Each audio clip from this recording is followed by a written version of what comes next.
సాగుతున్న AP cabinet ration బియ్యం తరలింపుపై పవన్ ప్రస్తావన.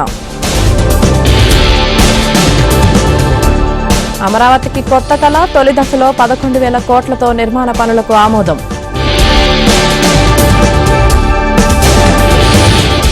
కడప స్టీల్ ప్లాంట్కు మంగళం, ఈ అంశం తమ వద్ద లేదన్న కేంద్ర మంత్రి కుమారస్వామి.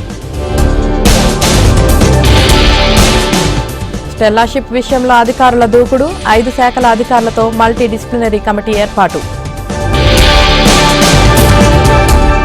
టీడీపీలో ఆళ్ల నాని చేరికపై కార్యకర్తల ఆగ్రహం, క్షమాపణ చెప్పాలంటూ వాట్సాప్ గ్రూపుల్లో వీడియోలు. హత్యాయత్నంలో డాక్టర్ ప్రభావతి కూడా భాగస్వామి, 3rd డిగ్రీ ప్రయోగించిన కేసులో రఘురామ పిటిషన్. మాజీ మంత్రి హరీష్ రావుపై పోలీసులకు ఫిర్యాదు, అక్రమ కేసులతో వేధించారని ఆరోపణ. అలిపిరిలో ముంతాజ్ హోటల్ నిర్మాణంపై నిరసనలు, వెంటనే పనులు ఆపించాలని తుడా ఎదురుగా ఆందోళన. సబ్బవరంలో ఏపీ పోలీసుల తనిఖీలు, 77 బస్తాల్లో 169 కిలోల గంజాయి స్వాధీనం. మెదక్లో ప్రభుత్వ బాలికల పాఠశాలకు తాళం, ప్రభుత్వం బిల్లులు మంజూరు చేయలేదని ఆందోళన. గిరిజనులకు తప్పని డోలీ మోతలు, రోడ్డు సౌకర్యం లేకపోవడంతో తీవ్ర ఇబ్బందులు.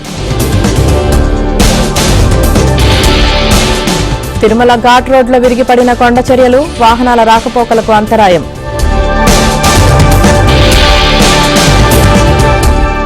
చిత్తూరు జిల్లాపై ఫెంగల్ తుఫాన్ ప్రభావం, స్తంభించిన రవాణా వ్యవస్థ, భారీగా పంట నష్టం. మరి కాసేపట్లో మహాయుతి నేతల భేటీ, ఈ నెల 5వ తేదీన మహారాష్ట్ర సీఎం ప్రమాణ స్వీకారం.